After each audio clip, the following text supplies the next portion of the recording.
தினத்தில் நாம் பார்க்க போவது ஒரு சீசன் ஆனவன், ஒரு கிறிஸ்தவன் ஆனவன் தன் வாழ்க்கையிலே தேவனுக்கு அர்ப்பணித்தவனாக வாழ வேண்டும். இந்த அர்ப்பணித்தப்பட்ட வாழ்க்கை என்றால் என்ன? எப்படி அர்ப்பணிப்பை நம்ம எப்படி பண்ணுறோம்? நம்மளை அறியாமல் நம்ம நிறையா அர்ப்பணிப்பு பண்ணியிருக்கோம் வாழ்க்கையில். நம்ம ஞானஸ்நானம் ஆண்டவரை ரட்சிக்கப்படுறோம் இல்லையா? ஆண்டவராக இயேசு கிறிஸ்து நம்முடைய பாவங்களுக்காக மரித்து உயிர் தெழுந்தார் என்று இருதயத்தில் விசுவாசிக்கிறோம். வாயினாலே அறிக்கை பண்ணுகிறோம், நாம் ரட்சிக்கப்படுகிறோம். ரட்சிக்கப்பட்டு பின்பு அவருடைய கட்டளைக்கு கீழ்ப்படுகிறோம். கட்டளை கீழ்ப்படுது முதலாவது கட்டளை, அவருடைய நாமத்தினாலே ஞானஸ்நானம் பெறுகிறோம். என்ன பெறுறோம்? அவருடைய நாமத்தினாலே அவரை ஏற்றுக்கொண்டு அவருடைய கட்டளைகளுக்கெல்லாம் கீழ்ப்படிந்து அவர் வார்த்தைகளை நான் தியானித்து அவருக்காக நான் வாழ்வேன், முந்தைய வாழ்க்கையை விட்டு புதிய வாழ்க்கையில் நான் வாழ்வேன்னு ஞானஸ்நானம் அவருக்குள்ளே போய் அடக்கம் பண்ணப்பட்டு அவருக்காக அவரோடு கூட உயிர்த்தல். இந்த கமிட்மெண்ட், இந்த அர்ப்பணிப்பு நமக்கு இருக்குது. இந்த அர்ப்பணிப்பை நம்ம மறந்து போகிறோம். அநேக நடைகளை நம்ம அர்ப்பணிப்பை விட்டு நம்ம மறந்து போகிறோம். காரணம் என்றால் எதை விட்டு வெளியே வந்தோம்? நம்ம மூட நம்பிக்கைகள், பழைய காரியங்கள்னா ஆண்டவர் என்ன சொல்கிறாரு, பவுல் என்ன சொல்கிறாரு, ஒருவன் கிறிஸ்துக்குள்ளே இருந்தால் பழையவெல்லாம் எல்லாம். அப்போ என்ன? பழைய மூட நம்பிக்கைகள். ஆனால் இன்றைக்கி அதான் நடத்திக்கிட்டே இருக்கணும். நம்ம எதை பழசை இன்னும் விடலைங்க. நீங்கள் என்றைக்கு பழச விட்றீங்களோ அன்றைக்கி தான். நான் ஒரு கல்யாணத்துக்கு போயிருந்தேன். அந்த கல்யாணத்தில் தாலி கட்டுற கல்யாணம் பரவாயில்ல, அது எதனா நம்ம ஒரு கணவன் மனைவிக்கு கொடுக்கக்கூடிய அடையாளம், அது நம்மளது கலாச்சாரம். அங்கே என்ன செய்கிறாங்க, அந்த விசுவாசிகள் ஒரு தேங்காய் வச்சு அதில் தாலியை கட்டி என் கையில் கொடுக்குறாங்க. இது என்ன?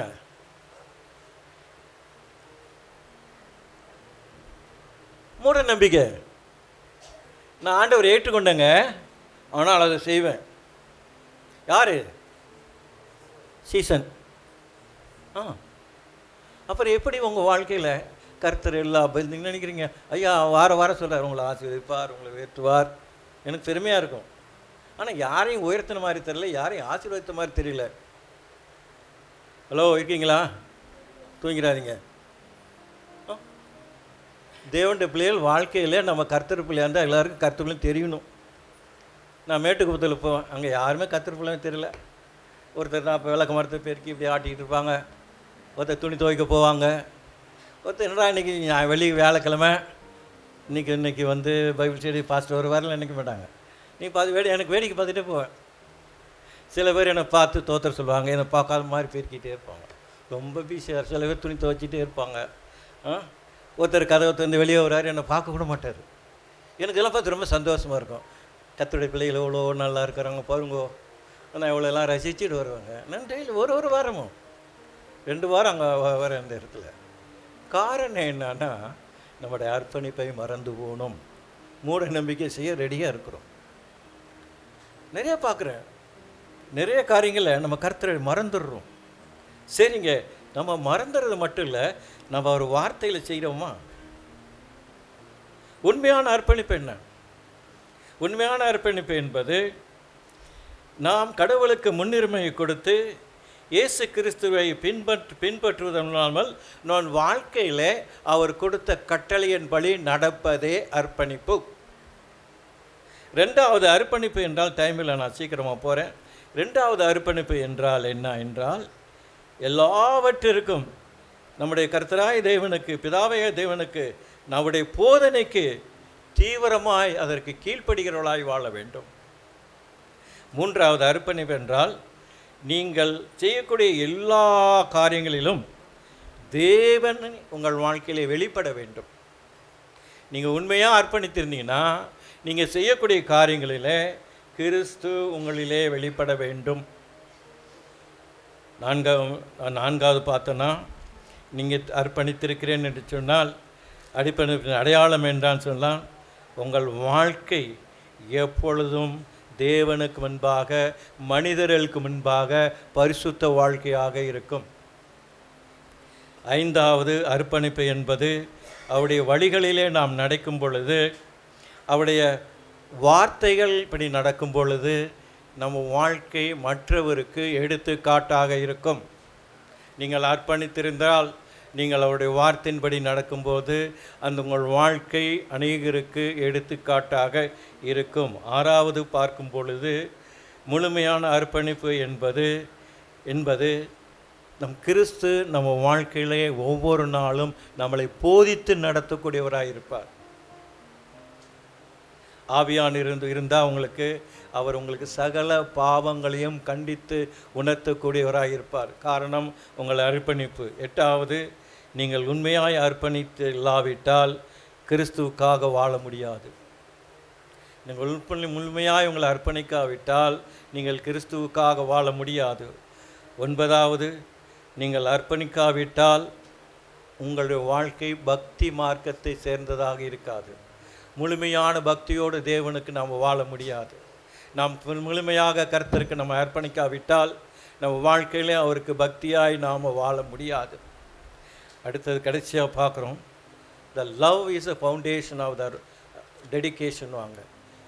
அன்பானது அர்ப்பணிப்பின் அடிப்படை. இது 3 காரியம் நாம் பார்க்க போகிறோம். 1, அன்பு தான் கிறிஸ்துவின் வாழ்க்கையில் நம்முடைய அர்ப்பணிப்பின் அடிப்படை.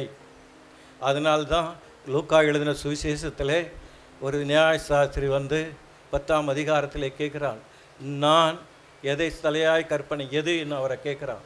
அவர் சொல்கிறார், ஆண்டவரை வேறு ஒன்றும் சொல்லலை. அவர் கேட்குறாரு, நீ என்ன வாசிக்கிறாய், வேத கற்பனைகளின்படி நீ எதை வாசிக்கிறான்கிறாரு.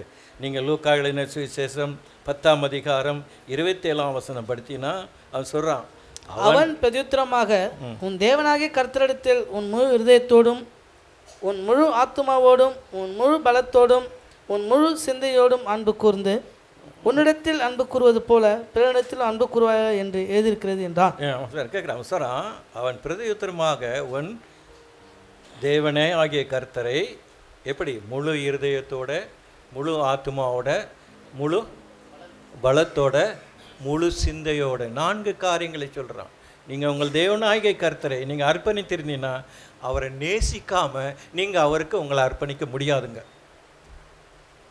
நீங்கள் இயேசுவை நேசிக்கலைன்னா நீங்கள் அர்ப்பணிப்பதுக்கு காரணமே கிடையாது, ஒரு ரீசனே கிடையாது, அர்ப்பணிக்க முடியாது. தேவனுக்கு கீழ்ப்படிதல், தேவன் மேல் அன்பு கூறுவது என்றால் என்ன? வேதம் சொல்லுகிறது, 1 யோவான் 5ஆம் அதிகாரத்தில் 3ஆம் வசனம் சொல்லியிருக்குது, நீங்கள் தேவனை கற்பனைக்கு கீழ்ப்படிவதே தேவன் மேல் கூறும் அன்பாம், அவருடைய கற்பனைகள் பாரமானவைகள் அல்ல. நீங்கள் இயேசுவை நேசிப்பது என்றால் நீங்கள் அவரை அர்ப்பணித்திருக்கிறேன் என்று சொன்னால் அவரை முதலாவது நீங்கள் நேசிக்கிறீங்களா? How much you love the Lord? நீங்கள் ஏற்கனவே நான் உங்களுக்கு ஒரு இன்சிடென்ட் நடந்த காரியம் சொல்லியிருப்பேன். வியட்நாமில் 1970களில் வியட்நாமில் சண்டை, அமெரிக்கா சைனா 2க்கும் சண்டை எங்கே நடக்குது? வியட்நாமில் கம்யூனிஸ்ட் ஆக்கணும்னு சைனாவும் கம்யூனிஸ்டில் விடுதலை தரணும் அமெரிக்காவும் போராடும் பொழுது அங்கே எல்லா கிறிஸ்தவர்களையும் ப்ரொசிக்யூட் பண்ணாங்க. அங்கே ஒரு சர்ச், பிரெஸ்பிட்டீரியன் சர்ச்சில் ஒரு நாள் சண்டே காலையில் அந்த சைனீஸ் சோல்ஜெல்லாம் அந்த கதவு எங்கெங்கே இருக்கோ அங்கே நின்று அவங்களுடைய மெயின் கதவில் அவங்க சபையிலேருந்து சிலுவையை கலட்டி அங்கே போட்டு பைபிளை அங்கே போட்டு எல்லோரும் வெளியில் போகிறவங்க அந்த பைபிள்லையும் அந்த சிலுவையிலையும் எச்சை துப்பிட்டு போங்க. நாங்கள் காரி இப்போ எல்லோரும் பயந்தவங்களாம் எச்சை துப்பிட்டு போயிட்டாங்க. அதில் ஒரு பண்ணி ஸ்வான் அப்படிங்கிறவங்க என்ன செஞ்சாங்கன்னா போனாங்க, போய் எடுத்து அந்த பைபிளை எடுத்து அவங்க அவங்க சட்டையினால் அவங்க உடுப்பினால் அதை தொடச்சிட்டு அந்த பைபிளை எச்செல்லாம் தொடச்சிட்டு அந்த சிலுவையில் அந்த எச்சை தன்னுடைய சட்டையை கழட்டி தொடச்சிட்டு அதை முத்தம் கொடுத்துட்டு போனாங்க. அவங்கள சுட்டு கொண்டுட்டாங்க. காரணம் அவங்களுடைய அர்ப்பணிப்பு. காரணம் என்ன? அந்த அர்ப்பணியோட அவங்களுடைய அன்பு, தேவன் மேலே வைத்திருந்த அன்புனாலே அந்த ஒரு சான் தன்னை அங்கே அந்த குண்டுக்கு இரையானாள். தேவனுடைய பிள்ளைகளே, அர்ப்பணிப்பு என்பது சாராதம் கிடையாது, வாழ்வு என்பது சில. we have to pay the price. நீங்கள் கிறிஸ்துவாக வாழணுன்னா அதுக்கு பரிகாரம் செலவு செல்லணும். ஈஸியும் கிடையாதுங்க. சும்மா நம்ம பழைய ஏற்பாடு ஒரு வசனம் எடுத்து நம்மளுக்கு அதோ சியோனிலேருந்து ஆசீர்வாதம் அதெல்லாம் நடக்காது. you have to pay the price for the life.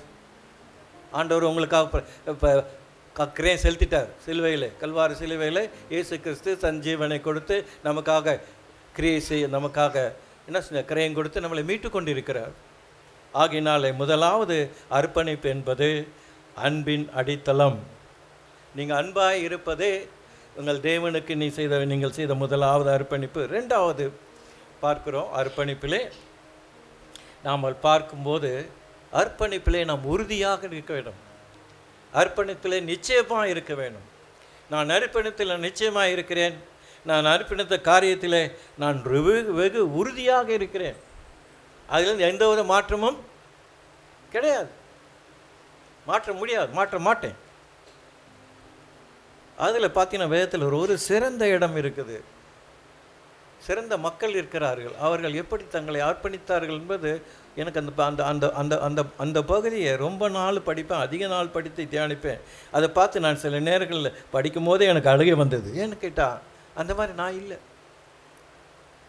அந்த தேவ மனிதர்கள் தங்களை தேவனுக்கு கொடுத்த ஒரு அர்ப்பணிப்பை நான் அதில் வாசிக்கும் பொழுது எனக்கு வாசிக்கும் பொழுது எனக்கு கண்ணீர் வரும்.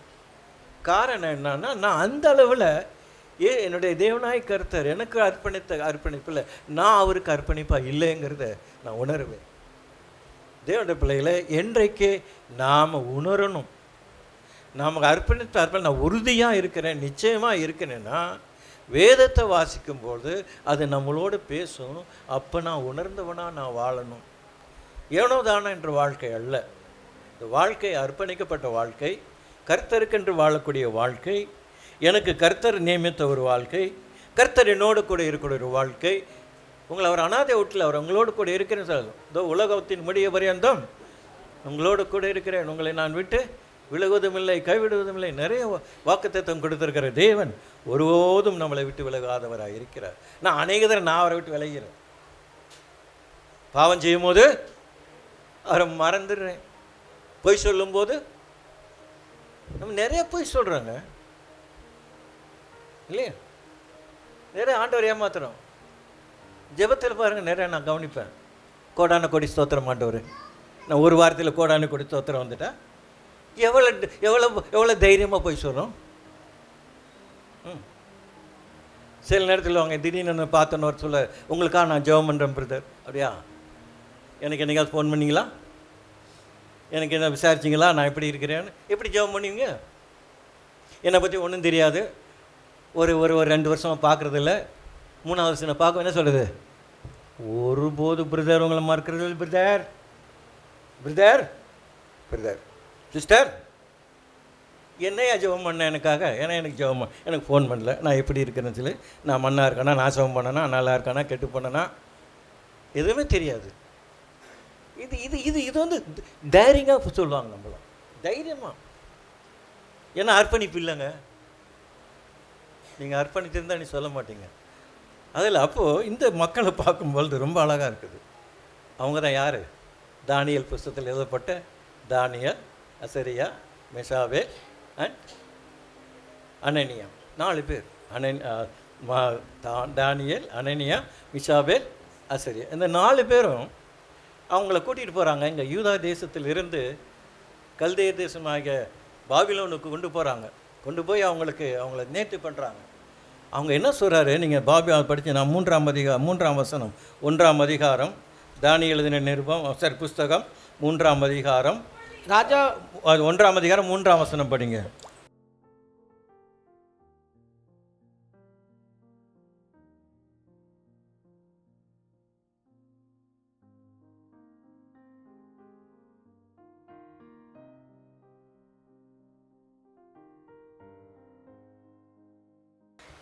எப்படிப்பட்டவர்களை கொண்டு வந்தாங்கன்னு பார்த்தீங்கன்னா, அவங்க யாருன்னா ராஜகுலத்தில் பிறந்தவர்கள், துரைத்தனங்கள் நிறைந்த. திருத்தனா நோபல் மேன், துரைத்தனம் என்றால் ஆங்கிலத்தில் நோபல் மேன். இதில் வந்து ராஜாக்கள்லாம் ராயல் பீப்புள், நோபல் பீப்புள், யாதொரு மாசும் இல்லாதவர்கள், அழகானவர்கள், சகல ஞானத்திலும் தேறினவர்கள், அறிவில் சிறந்தவர்கள், கல்வியில் நிபுணர்கள், ராஜாவின் அரண்மனையில் வேலை செய்ய தகுதி உள்ளவர்கள். 8 காரியங்களை பார்த்து இந்த மக்களை பாபிலோனுக்கு அடிமைகளாகி கொண்டு வந்து அவர்கள். அப்போ அவங்களுக்கு என்ன சொல்கிறாங்க, நல்ல சாப்பாடு கொடுங்க. என்ன சாப்பாடு? கல்தேயருடைய சாப்பாடை கொடுங்கங்கிறாங்க. அப்போ தானியேல் சொல்கிறாரு, நாங்கள் இதெல்லாம் சாப்பிட மாட்டோம்யா, எங்களுக்கு பருப்பும் காய்கறியும் கொடு போதும், நாங்கள் அதை சாப்பிட்ருவோம். இல்லை இல்லை, ராஜா பார்த்தா என்ன கொண்டு தலையை வெட்டிடுவாரியா அப்படிங்கிறான். இல்லையா, நீங்கள் கொடுத்து பாருங்கள் 10 நாள் நாங்கள் எப்படி இருக்கோம், எங்களுக்கு வித்தியாசத்தை பாருங்கிறான். உடனே 10 நாள் இவங்களுக்கு காய்கறி பருப்பு, அவங்களுக்கு நல்ல சாப்பாடு கொடுத்து பார்த்தா அந்த கொடுத்த 1000 பேரில் இந்த 10 பேர் ரொம்ப சிறந்தவங்களாக இருக்காங்க. அங்கே முகம் வாடவில்லை, முகம் தெளிவாக இருக்குது. அவங்கள பார்த்தா ரொம்ப ஆச்சரியப்படக்கூடிய மக்களாக ஆண்டவர் அவர்களை வைத்திருந்தார். அப்பேற்பட்ட ஒரு அர்ப்பணிப்பில் அவங்க இருந்தாங்க. மற்றவன் சாப்பிட மாட்டோம். நமக்கு ஒரு பிரியாணி கிடைத்தா கொஞ்சம் எக்ஸ்ட்ரா சாப்பிட்ருவோம் இல்லை? இன்றைக்கி சண்டேயில் பாருங்கள், அன்றைக்கி மட்டும் நல்லா கொஞ்சம் நிறைய சாப்பாடு சாப்பிடுவோம். ஹலோ, இருக்கீங்களா? சண்டே மட்டும் கொஞ்சம் எக்ஸ்ட்ராவே இருக்கும். என்ன கொஞ்சம் தாராளமாக சாப்பிடுவோம். என்ன விசேஷ சாப்பாடாச்சே அன்னைக்கு இல்லை? இல்லை ஒரு கல்யாணத்துக்கு போகிறோம், விசேஷ சாப்பாடு இல்லையா? நம்ம என்ன நினைக்கிறோன்னா, என்னமோ அந்த சாப்பாடுக்காக நம்ம பிறந்த மாதிரி நினச்சிட்ருக்கோம். தானியலும் மேசராக்கும் சானியலும் அனனியாவோ மிஷாவலோ அசரியாவோ அது மாதிரி நினைக்கல. அவங்க நினச்சாங்க, என்னுடைய தேவனுக்கு நான் கமிட்மெண்ட்டேன், என் சாப்பாடை தவிர வேறு சாப்பாடை தொடமாட்டேயா, என் சாப்பாடு என் தேவன் பழம்படைய சாப்பாடில். அப்போது அவங்களுக்கு சோதனை வரும்பொழுது அவங்கள தூக்கி சொல்கிறாங்க. எங்கே போட சொன்னாங்க? செங்கல், அது சுண்ணாம்பு சூளையில். அவங்க ஏன்னா அவங்க அந்த நெபுகாத்நேச்சார் இதை அந்த சிலையை கும்பிடாதனால அவங்க சொல்லிட்டாங்க, எங்கள் தேவனை தவிர நாங்கள் வேறு தேவனை கும்பிட மாட்டேன் போங்கயான்ட்டாங்க. தூக்கி போடும்போது அவங்க சொல்கிறாங்க, எங்கள் சாமி எங்களை காப்பாற்றினாலும் காப்பாற்றாட்டியும் அதை பற்றி எங்களுக்கு கவலை இல்லை. ஆனால் நான் என் தேவன் அவர் உங்கள் தெய்வத்தை விட உயர்ந்தவர். இவ்வளோ போடுறாங்க. போகிறவன் செத்து போயிட்டான், போட்டவன் பொசுக்கி போயிட்டான். ஆனால் போட்டவர்கள் அங்கே கர்த்தரோடு உலாவி கொண்டு இருக்கிறார்கள். காரணம் அவருடைய கமிட்மெண்ட், அவர்கள் லவ் ஃபார் த லார்ட். தங்களை அர்ப்பணித்தில் ஒரு இன்ச்சியும் நவராமல், எந்த இடத்திலும் அவர் பிசகாமல் தங்கள் வாழ்க்கையை அர்ப்பணித்தவர்கள். நம்ம வாழ்க்கையில் நம்ம ஒரு தேவனுக்காக எந்த காரியத்தில், அவர் ஊழியத்தில் என்னுடைய வேலையை விட்டுட்டு வந்தேன், என்னுடைய காரியத்தை விட்டு வந்தேன், என் தேவனுக்காக நான் இதை செய்தேன்னு நம்மளால் சொல்ல முடியுமா? ஹலோ, எல்லாம் தலையை குனிச்சிட்டாங்க ஆண்கள் பக்கம். இந்த ஆளை பார்த்தா ரொம்ப பயமாக இருக்குன்னு இல்லையா? செய்கிறோமா? அப்புறம் நம்ம வாழ்க்கையில் என்ன முன்னேறுவோம்? நிறைய கஷ்டங்கள், நிறைய துயரங்கள், துன்பங்கள், குடும்பத்தில் இது நடக்கக்கூடாதுங்கிற நடந்துக்கிட்டு இருக்கு. காரணம், நான் சபைக்கும் வரமாட்டேன், சபையில் சொல்கிறதையும் கேட்க மாட்டேன், கர்த்தர் பேசினாலும் காதை மூடிக்குவேன், வசனம் வாசித்தாலும் அது எனக்கு ஏறாது அப்படின்னு நம்ம இருந்தோன்னா காரணம் நம்மளை முழுமையாக தேவனுக்கு அர்ப்பணிக்கவில்லை. இங்கே அவர்கள் கொடுத்ததுனாலே அங்கே அவர்களை காப்பாற்ற ஆசீர்வதிக்கப்பட்ட அநேகருக்கு முன்பாக சாட்சியாக இருக்கிறாங்க. அவங்க அந்த கல்தேயர் தேசம், அந்த பாபிலோன் மக்கள் பார்க்குறாங்க. இந்த சூழலில் அவங்க உயிரோடு இருக்கிறாங்க, அவங்கள வெளியே எடுக்கிறாங்க. அதை பார்க்குறாங்க சாட்சியாக. கர்த்தர் நீங்கள் அர்ப்பணித்தா அவர் உங்களை சாட்சியை வைத்திருப்பார். நீங்கள் சாட்சியாக இருக்க வேணாம், அவரே உங்களுக்கு சாட்சி. காரணம் அவருடைய அர்ப்பணிப்பு. ரெண்டாவது நம்ம பார்த்தோன்னா, மூன்றாவது நம்ம அர்ப்பணிப்பிலே நம்ம செய்ய வேண்டிய காரியம் என்னவென்றால், நாம் அவருடைய காரியங்களிலே ஒன்று பார்த்தோம், அன்பிலே நாம் முதலாவது அர்ப்பணித்தவர்களாக இருக்க வேண்டும். ரெண்டாவது நம்ம அர்ப்பணிப்பிலே உறுதி நிச்சயத்தோடு இருக்கணும். மூன்றாவது நம்முடைய சுயத்தை நாம் வெறுக்கணும். மூன்றாவது அர்ப்பணிப்பு, என்னுடைய சுயத்தை நான் வெறுக்க வேண்டும்.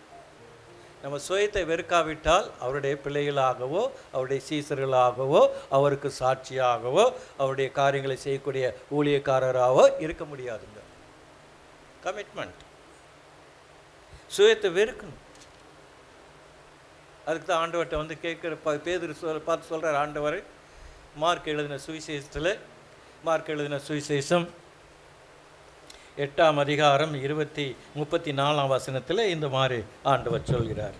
பின்பு அவர் ஜனங்களையும் தம்முடைய சீஷர்களையும் தம்மிடத்தில் அழைத்து, ஒருவன் என் பின்னே வர விரும்பினால் அவன் தன்னைத்தான் வெறுத்து தன் சிலுவையை எடுத்துக்கொண்டு என் பின்னே வர கடவன். அவர் 2 காரியம் சொல்றாரு. நீ ஒருத்தன் என் பின்னாடி வரணும்னா நீ தன்னைத்தானே வெறுக்க வேண்டும், உன்னை நீனே வெறுக்க வேண்டும். ரெண்டாவது தன் சிலுவையை எடுத்துக்கொண்டு, ரெண்டு வெறுக்கணும், சுயத்தை வெறுக்கணும், என்ன பின்னாடி வரணும்.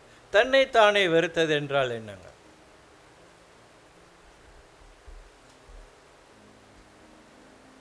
அதுக்கு முன்னாடி என்ன சொல்றாரு? ஒருவன் தன் தாயாவது தகப்பனையாவது தன் மனைவியாவது நமது பிள்ளைகளையாவது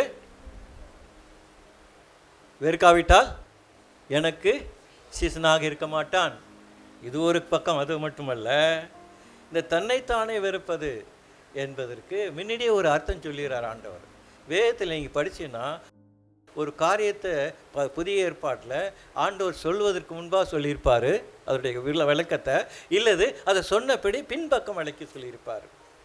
இந்த பகுதியில் அவர் முன்பாக சொல்லியிருக்கிறார். 33ஆம் வசனம் படித்தீங்கன்னா தேவரை பார்த்து சொல்கிறாரு, சாத்தானே அப்பாலை போ சாத்தானே, நீ தேவனை கேட்டு சிந்தியாமல் மனுஷதை கேட்டு சிந்திக்கிறேன்னு சொல்ல. படிப்பேன் அந்த வசனத்தை. அவர் திரும்பி தம்முடைய சீஷரை பார்த்து பேதுருவை நோக்கி, எனக்கு பின்னாக போ சாத்தானே, நீ தேவனுக்கு ஏற்றவைகளை சிந்தியாமல் மனுஷருக்கு ஏற்றவைகளை சிந்திக்கிறாய் என்று சொல்லி அவனை கடிந்து கொண்டார். நம்ம தன்னைத்தானே வெறுப்பது, சுயத்தை வெறுப்பது என்றால் தேவனுக்கு ஏற்றவளை சிந்திப்பது. சுயநலமாக சிந்திக்காம தேவனுக்கு ஏற்ற காரியங்களை சிந்திப்பதே தன்னைத்தானே வெறுப்பதுங்க, வேற ஒன்றும் இல்லை. பைபிளில் எங்கேயுமே மறைபொருள் கிடையாது, எல்லாம் திறந்த பொருள். பிள்ளைகிராம் ஐயா சொல்கிறாங்க, பைபிள் வேதாகம் புத்தகம் ஒரு திறந்த புத்தகம், ஆனால் அநேகருக்கு அது மூடிய புத்தகமாக இருக்கிறது. யார் அதை தொடர்ந்து படிக்கிறதில்ல. இந்த சுயத்தை வெறுப்பது வந்து ரொம்ப கஷ்டமான காரியங்க. 1974ஆம் ஆண்டு நான் ஆண்டவரை ஏற்றுக்கொண்டேன். கிட்டத்தட்ட இந்த 50 வருஷம் முடிஞ்சிடுச்சிங்க. நான் ஏசு பின்னாடி போய் அவர் பின்னாடி இன்னும் போயிட்டுருக்கேன். இது 56ஆம் வருஷம் போயிட்டுருக்கேன். இந்த 50 வருஷமும் எனக்கு இனிய வருஷங்கள். ஒரு குறை இல்லை, ஒரு கவலை இல்லை, ஒரு கஷ்டம் இல்லை, சந்தோஷமாக இருக்கிறேன். 1000 வியாதி, 998 பிரச்சனை, 2120 தேவை, 9 லட்சம் பண உதவி, இதெல்லாம் தேவை. ஆனால் எல்லாத்துலேயும் நான் இருக்கிறேன்ட்டு ஆண்டவர். என்ன சொல்கிறாரு? எல்லாத்துலையும் யார் இருக்காரா? அவர் இருக்காருங்க. ஒரு நாளைக்கு நம்ம ஒரு வருமானத்தை விட்டு கொடுக்க நம்ம மனசு வருதா? இல்லைவா? இன்றைக்கி இங்கே பைபிள் ஸ்டடிங்க இதெல்லாம் விட்டுட்டேன், நான் போகிறேன் ஆண்டவர் இல்லை, நான் அர்ப்பணிப்பு இல்லை. அதான் நீங்கள் அர்ப்பணிச்சிருந்தா அதுக்கு செய்வீங்க. அர்ப்பணிப்பு இல்லை, அதனால் செய்ய முடியல. 77 நான் ஆண்டவருடைய ஊழியத்துக்கு போனேன். அப்போ நான் கவர்மெண்ட் காலேஜில் ஒர்க் பண்ணிட்டுனேன். கவர்மெண்ட் ஜாப் அதெல்லாம் விட்டுட்டு நான் ஊழியத்துக்கு பை தூக்கிட்டேன். எங்கள் வீட்டிலலாம் அழுகுறாங்க, போகாதரா, கவர்மெண்ட் வேலை கிடைக்காது. நான் சொன்னேன், இந்த வேலை கிடைக்காது எனக்கு, ஊழியம். அவர் கூப்பிட்டார், அவர் கூட்டிகிட்டு போகிறாருன்னு ஒரு பை எடுத்து, ஒரு மஞ்சள் பை எடுத்து தான் கிளம்பினேன். நான் எங்கே போகிறேன் என்னன்னு தெரியாது, போயிட்டேன் பீகாருக்கு. அப்போ எங்கள் வீட்டில் என்ன சொன்னாங்க, எங்கள் மாமாலாம் இருந்தார், எங்கள் மாமா எங்கள் சித்தப்பா எல்லாம் வந்துருந்தாங்க வீட்டுக்கு. நான் அன்றைக்கி தான் பிறப்புறேன். என்னை எல்லோரும் வாழ்த்துனாங்க. எப்படி வாழ்த்துனாங்க? நீ இந்த வீட்டுக்கு போனால் இந்த வீட்டுக்கு திரும்பி வராத, இங்கே இருக்க சொத்து பத்து பைசா காசில் ஒன்றும் தரமாட்டோம், எதிர்பார்க்காத அப்படின்னால வாழ்த்துனாங்க. சரி பரவாயில்ல, எல்லாத்தையும் வாங்கி பாக்கெட்டில் போட்டுக்கிட்டு நான் ஊழியத்து பண்ணி இன்ன வரைக்கும் நல்லா இருக்கிறேன். இன்ன வரைக்கும் போய் அவங்கள்ட்ட ஒரு பைசா கேட்கல. எங்கள் சொத்தெல்லாம் பிரித்தாங்க, சொத்தெல்லாம் விற்றாங்க. இன்ன வரைக்கும் நான் ஒரு பைசா அவங்கள்ட்ட வாங்கினதில்லை, போனதில்லை. காரணம், என்னை வழி நடத்துகிறவர். அதனால தான் இங்கே சாட்சியாக நிற்கிறேன். அதனால தான் அவங்கள்ட்ட தைரியம் சொல்ல முடியும், உங்களுக்கு திட்ட முடியுது, இல்லாட்ட முடியாது. தேவனுடைய பிள்ளைகளே, உங்களுடைய அர்ப்பணிப்பு என்ன? தேவனுடைய பிள்ளைகளே, இந்த அர்ப்பணிப்பு என்பது ஒரு கிரயம் கொடுக்கணுங்க. அங்கே தானியலுடைய நண்பர்களும் தானியலும் அவர்கள் தங்கள் வாழ்க்கையை கிரயமாய் கொடுத்தார்கள் தேவனுக்கு. தேவன் அவர்களை கனப்படுத்தினார். இங்கே சொல்கிறார் ஆண்டவர், உன் செய்தி சிலுவை எடுத்துக்கொண்டு நட. எதை சரிங்க பார்த்தோம். தன்னை தானே வெறுப்பது என்ன புரிஞ்சுக்கிட்டோமா இல்லையா? புரிஞ்சுக்கிட்டோம். ரெண்டாவது, சிலுவை எடுத்துக்கொண்டு நடன என்ன? சில பேர் நம்ம சொல்லுவோம் பாடுகள், நமக்கு ஒருவருடைய பாடுகளை எடுத்துக்கொண்டு நடக்கணும். அதுக்கு மேலே ஒரு காரியம், சிலுவை என்பது ரெஸ்பான்சிபிலிட்டி, பொறுப்பு. ஒரு விசுவாசிக்குள்ள பொறுப்பு. அந்த பொறுப்புகளை செய்வது தான் சிலுவை. தன்னுடைய பொறுப்பை அன்றன்றைக்கு செய்து முடிக்கணும். அதனால் தன்னைத்தானே வெறுத்து தன் சிலுவையை எடுத்துக்கொண்டு அன்றென்று அனுதினமும். அப்போ நம்முடைய பொறுப்புகளை, அன்றென்று செய்ய வேண்டிய பொறுப்புகளை, காரியங்களை கர்த்தருக்கு உண்மையும் செம்மையுமாய் செய்து முடிப்பது தான் சிலுவை.